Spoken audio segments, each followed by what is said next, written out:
Hi, hello, வணக்கம் நண்பா. நீங்கள் எவ்வளவு தான் மற்றவங்களுக்காக நாயாக உழைத்து எல்லாம் பண்ணாலும் உங்களை யாருமே தங்க கிரீடம் வைத்து தாங்க போவதில்லை. ஐயோ, நம்ம குடும்பத்துக்காக அவர் என்ன பாடுபட்டார் என்று ஒரு பய சொல்ல மாட்டான். நீங்கள் பிள்ளைக்கு சொத்து எழுதி கொடுத்தாலும் அவன் சொல்லுவான், எவ்வளவோ சம்பாதிச்சிருக்கலாம், எங்கள் அப்பா ஒழிச்சிட்டான்னுவான். ஒரு விஷயம் சொல்கிற கேளுங்க, இது உண்மையிலே நடந்தது. இரவு 8 மணிக்கு ஒரு சூப்பர் மார்க்கெட்டு மூடுற நேரம். ஒரு நாய் வாயிலை ஒரு பையை கவிக்கொண்டு அந்த கடைக்காரனிடம் நீட்டியது. அந்த நாயை பார்த்ததும் அந்த கடைக்காரன் ஆச்சரியப்பட்டான். அந்த பையிலே ஒரு பேப்பர் இருந்தது. அந்த பேப்பர் சில சாமான்கள் எழுதியிருந்தது. கொடுத்தான். உடனே அந்த நாயை பையை திருப்பி விட்டது. அதில் ரூபாய் இருந்தது. அந்த கடைக்காரன் அந்த ரூபாய் எடுத்துக்கொண்டு மீதி பாக்கி சில்லறை அதிலேயே போட்டான். தேங்க்ஸ்ன்னு நாய் மொழியில் சொல்லிட்டு வெளியேறியது. இந்த கடைக்காரனுக்கு ரொம்ப ஆச்சரியம்.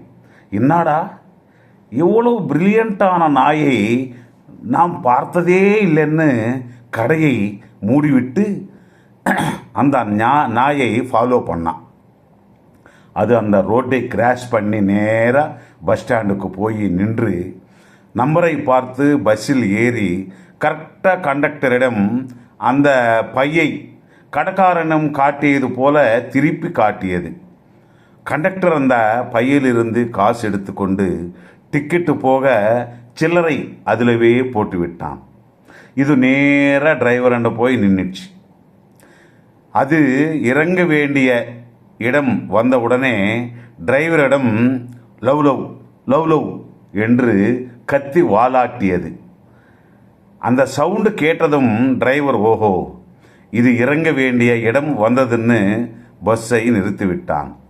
அந்த ஸ்டாப்பில் பஸ் விட்டு இறங்கி சிக்னலை பார்த்து கிராஷ் பண்ணியது. எல்லாம் இந்த கடைக்காரன் ஃபாலோ பண்ணிக்கிட்டே வர்றான். நிறைய மனித நாய்கள் சிக்னலை பார்ப்பதே இல்லை. இது மட்டும் கரெக்டாக சிக்னலை பார்த்து கிராஷ் பண்ணி நேராக வீட்டுக்கு போய் காலிங் பெல் அழுத்தியது. இதெல்லாம் அந்த கடைக்காரனை பார்த்து, அடடா, எவ்வளோ பிரில்லியண்ட்டான நாய், பர்ஃபெக்டாக போய் பெல் அடிச்சதுன்னு காலிங் பெல் அடித்ததுமே அந்த வீட்டுக்காரன் கதவை திறந்து அந்த பையை பிடுங்கி கொண்டு நாயை ஃபிடலுன்னு ஒரு அடி அடித்தான்.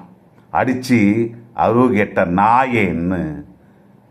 இவன் இந்த கடைக்காரன் ஓனர் அசந்து போய், என்னடா இந்த ஆள் அருவு கேட்ட நாயின்னு அந்த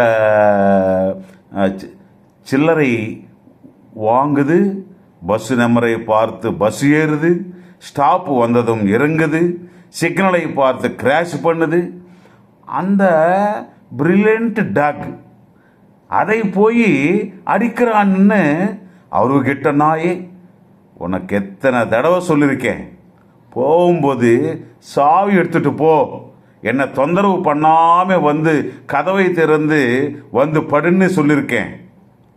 இதுக்கு அறிவே இல்லைங்கன்னு திட்டுறான். இதான் சார் வாழ்க்கை. நீங்கள் யாருக்கு விழுந்து வேலை செய்தாலும் இந்த நாய் என்ன பண்ணியிருக்கணும்னு பேசி போகிறாங்க. தவிர நீ என்ன பண்ணினியோ அதுக்கு நன்றியோ எவனும் இருக்க மாட்டான் நண்பா, தெரிந்து கொள். நன்றி. மீண்டும் நாளை சந்திப்போம். வணக்கம்.